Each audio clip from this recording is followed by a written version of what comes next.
Good afternoon, Sharon. It's great to see you again. So I just wanted to say thank you for completing a 3-day diet diary for me. After reviewing your diet diary, I have been able to create a diagnosis for you, which you are at risk for caries, more commonly known as cavities, related to your diet. So today I was hoping to go through some diet counseling with you to reduce your risk. Does that sound okay? It does. Perfect, so we can get started. For this diet counseling session, I will be referring to the Canadian Food Guide. I know that you are familiar with the Canadian Food Guide, but you're not fully sure on how to use it. So this is the Canadian Food Guide right here. I'll give it to you. Thank you. And you can go through it while I'm talking, and it creates a visual for you as well. Okay. So I do want to begin to see what you currently think of your diet. Do you think it's good, bad, or somewhere in between? I want to say somewhere in between. I've been good with meals, but I've also been eating a lot of sugary foods. Okay, yeah, I agree. So thank you so much for sharing that. Overall, you have a slightly balanced diet with some healthy snack choices, such as your sunflower seeds and your fruit, which is great. But after looking at your diet diary, I have been able to calculate a sweet score of 37, which is quite high. So this means that in your diet, you are consuming a good amount of sugary and sticky solid foods, as well as some sugary liquids. Some examples from your diet are ice cream, chocolate cake, and muffins. So we do want to work our way towards reducing your sweet score. So the choices that are being made with your diet have a direct link to your oral cavity as well as your overall health. So eating many sugary and processed foods, it can take a toll on your health. Today we're going to try to implement a couple of strategies that will allow you to have a more balanced diet, the right nutrients, as well as a healthy food alternatives for a healthy oral cavity. Does that sound okay with you? It does. Okay. By having a healthy oral cavity, it can help fight off bacterial infections from starting. But if you do not have the correct diet, it may not be able to do so, and poor nutrition can cause things such as cavities and periodontal diseases, which we don't want. So does the connection between your nutrition and overall health make sense to you? It does. Okay. So we are going to take a look at the Canadian Food Guide and connect it to your diet. So the most important food groups from the Canadian Food Guide is fruits and vegetables, whole grains, and proteins, which you can see right in front of you. Yes. So the correct portion sizes are also on the Canadian Food Guide. So first we are going to go over your protein intake. So I can see that in your diary you are good at adding proteins to your meals, which is great. One thing I do want to recommend is moving towards a more plant-based protein source. In the Canadian Food Guide, it says that plant-based proteins are better for your health as it provides more fibers and less saturated fats. Okay. Would you be interested in changing your protein source at all? Yeah, I could be. Yes. Okay, sounds great. I can go over a couple of plant-based protein options for you if that's okay. That's fine. That's Okay. perfect.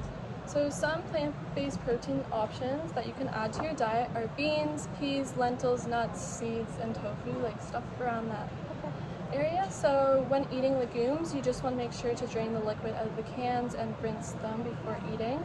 This helps wash away any of that extra unwanted sodium that is in the liquid. So could you see yourself adding any of these alternatives into your diet? Yeah? Yeah. Okay, that's great. So next thing I want to talk to you about is your fruit and vegetable intake. I can see that you like to snack on fruits and have incorporated some vegetables as a side in one of your meals, which is good. As you can see in the Canadian Food Guide, half the plate is fruits and vegetables. So we do want to work our way towards incorporating more into our meals.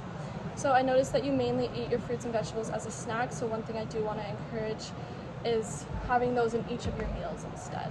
So does that sound okay with you? It does. Amazing. So what are some ways you think that you might be able to add fruits and vegetables to your diet? Salads would be a good idea. Yeah, that sounds perfect. So now moving forward onto our last category, which is whole grains. What is one way that you think you might be able to add whole grains into your diet? Switching to whole grain bread might be a good idea. That's a great option. So how are you feeling about the changes that we've wanted to implement so far? Good. Yeah? Good. Okay, that's great. So next, I want to talk about your water intake. You mentioned to me that you are consuming an average of 2 liters of water a day, which is amazing, and I want you to keep this up. You also mentioned that the only other type of drink you have is black tea. Black tea contains a lot of antioxidants, which is great. So I'm glad to see that you don't drink many sugary drinks such as pop and juice. If you do plan to drink pop and juice, I just want to encourage you to drink it every once in a while, as it isn't the best for our oral health. The reason I say this is when the body has too much sugar, the pH in your mouth can decrease. We generally want our mouth to have a pH of 7. But when drinking sugary drinks such as pop or juice, it can cause the pH to fall. And if the pH falls and reaches 5.5 or below, it's called an acid attack. Do you know what an acid attack is? No. Okay, so I can explain it to you. So an acid attack is when the pH falls below 5.5. In this state, the oral cavity loses the power to fight off acidic bacteria, which can cause demineralization of the tooth and can lead to cavities. So if you are planning on drinking pop or juice, I want to encourage you to swish some water around your mouth to balance the pH, and never brush your teeth right away. Okay. If you brush your teeth right after drinking pop, it can increase the risk of the acid demineralizing your teeth. Acid attacks are not only caused by large intakes of sugar, but are also caused by processed and acidic food, so just keep that in mind. Does that make a little more sense to you? It does. Okay. So next thing I want to mention, a couple of things about your eating habits with the help of the Canadian Food Guide. I have noticed that you are deficient in a couple of nutrients. These nutrients include vitamin K, vitamin E, magnesium, iodine, and niacin. So when not having enough of these nutrients in your diet, it can cause anemia, which you do have, swollen thyroid glands, swollen tongue, personality changes, and muscle spasms. So this is very important and want to try to implement these into your diet. So some ways you can do so is with some nuts, spinach, legumes, and chicken breasts. If you swipe right on the iPad, you can see some options that I've written down for you. If you don't love these food options, you can look up some other options on the Canadian Food Guide that better suit your taste. Okay, good. Good to know. Perfect. So lastly, the Canadian Food Guide has a couple of eating habit recommendations, and this is just for everyone and not specifically towards you, but just everyone needs to think about this.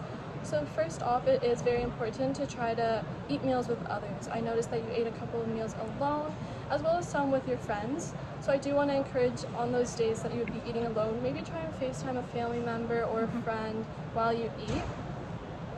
Another habit that the Canadian Food Guide recommends is to cook more meals at home.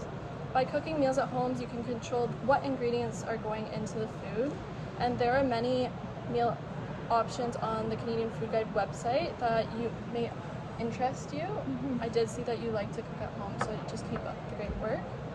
It's also recommended that you make sure to create time to actually be able to enjoy your food. So I know with everyone's busy schedule, it is sometimes hard to set aside time to sit down and enjoy your meals, but it is very important to do so.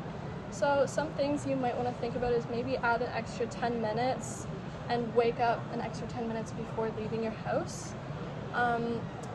Does that sound good for you? It does. Yeah?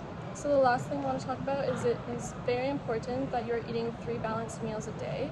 I did notice that the one day you skipped lunch, which is totally fine. Like sometimes you're just not hungry, but we do want to encourage the 3 balanced meals a day. So these meals include half a plate of vegetables and fruits, a quarter plate of protein, and the remaining quarter plate of whole grains. Okay. Overall, how does that sound to you? Sounds good. Okay. And do you have any questions about anything we've talked about so far? No, everything's great. Okay. And can I ask you to tell me one thing that you learned today? I'm glad I got to know how to use Canada's Food Guide now. Okay, that's good. So I just want to let you know that everything we went over today will be summarized and sent to you in an email, as well as some links that include the Canadian Food Guide. Okay. This is the end of our appointment, and I'm very excited to see you in the future. If you have any questions, you can send me an email, but that's it for today. So thank you, and have a great day.